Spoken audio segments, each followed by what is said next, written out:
the less resistance, because the chances of a bacteria having a funky 70S and still survive is rare.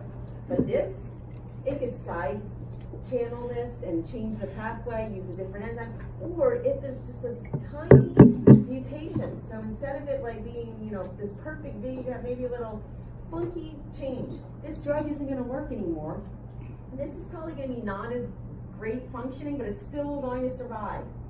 So the more narrow the target, the more likely resistance is going to occur, because the bacteria alter the drug target site.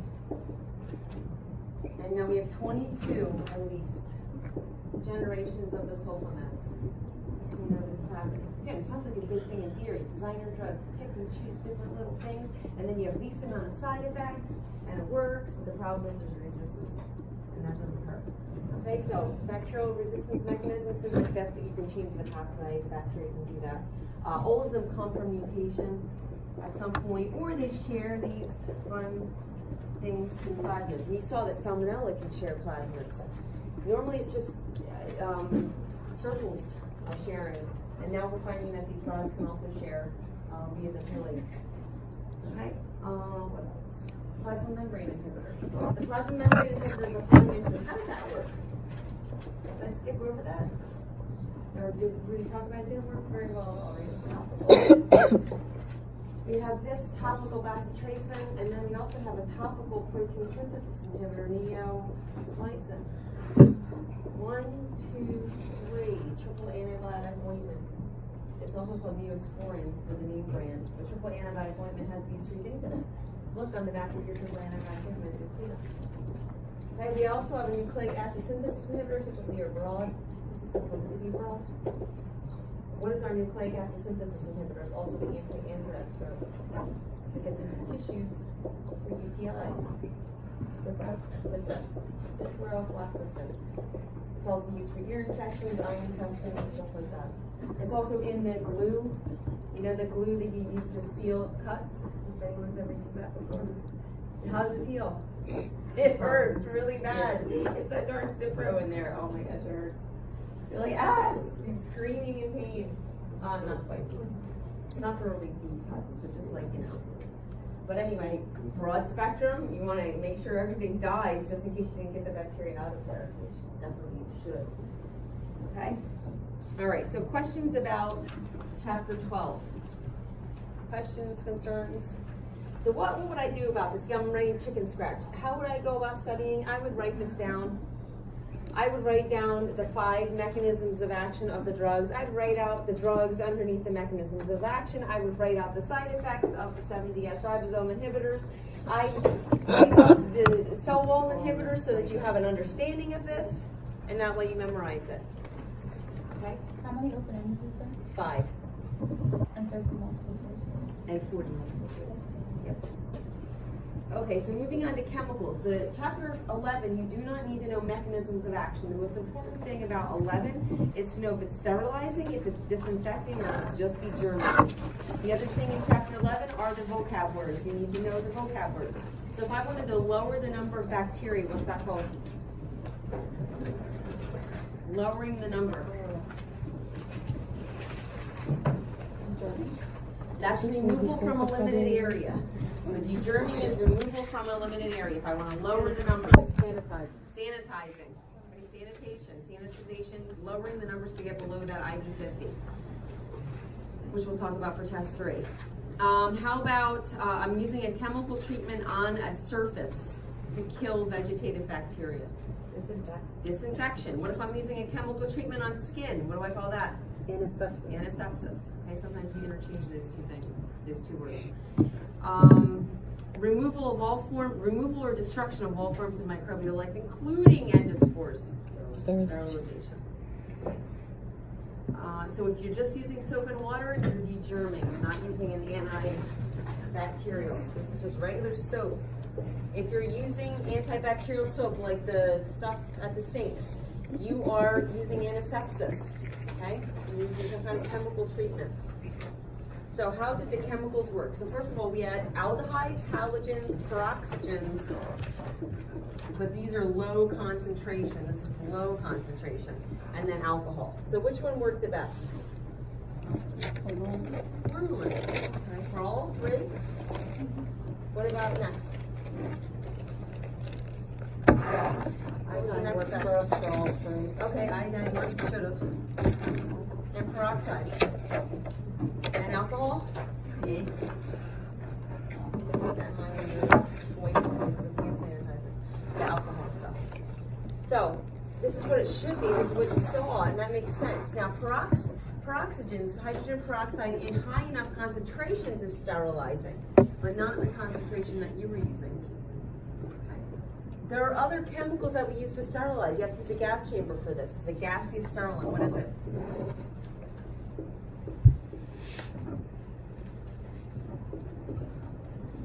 Gaseous sterilant. No? Okay, ethylene oxide is a gaseous sterilant.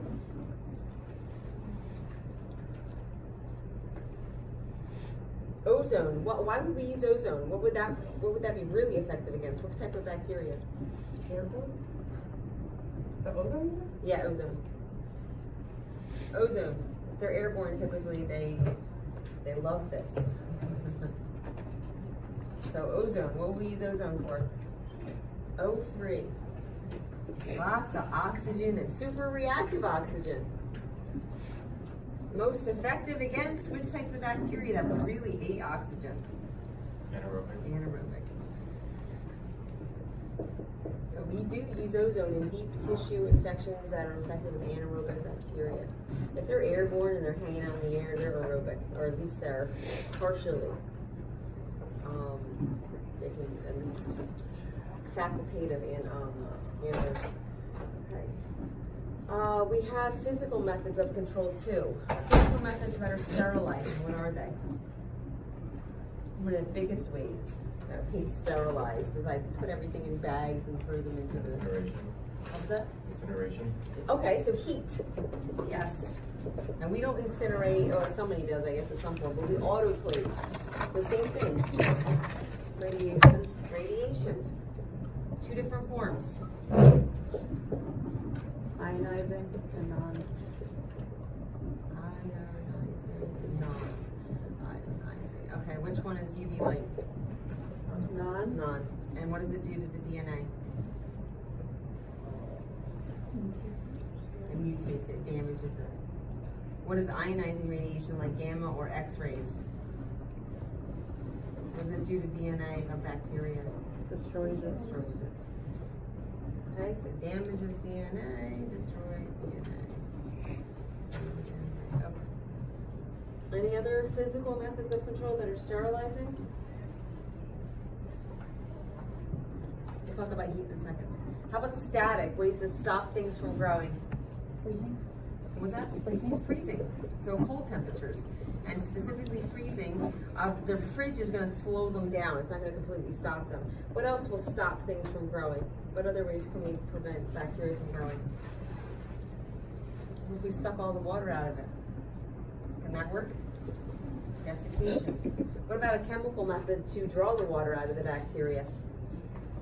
What are we changing? Sound familiar? How do we change the osmotic pressure? What do we use? Salt. Or sugar. So again, you'd think that was counterintuitive because sugar's a food that they can use, but when you have so much sugar, the osmotic pressure is too great for the bacteria to bear, and that's how we make preserves. We preserve the fruit for the winter. We don't have to anymore, someone else is doing it for us, or we get fruit from other places. But back in the day, you had to preserve that stuff, and they did it with sugar. Okay, desiccation, we also freeze dry, lyophilization that's called. We can use chemical treatments. I'm not going to put that on the test, but understand that all of your preservatives like nitrates, phosphates, okay, sulfates, those all are oxygen related. They're causing free radical formation. That's why you don't want them in your food. Okay, let's see. Now back to heat. One of the questions. Moist heat under pressure, which we also call the autoclave versus the dry oven. What's the temperature for the autoclave?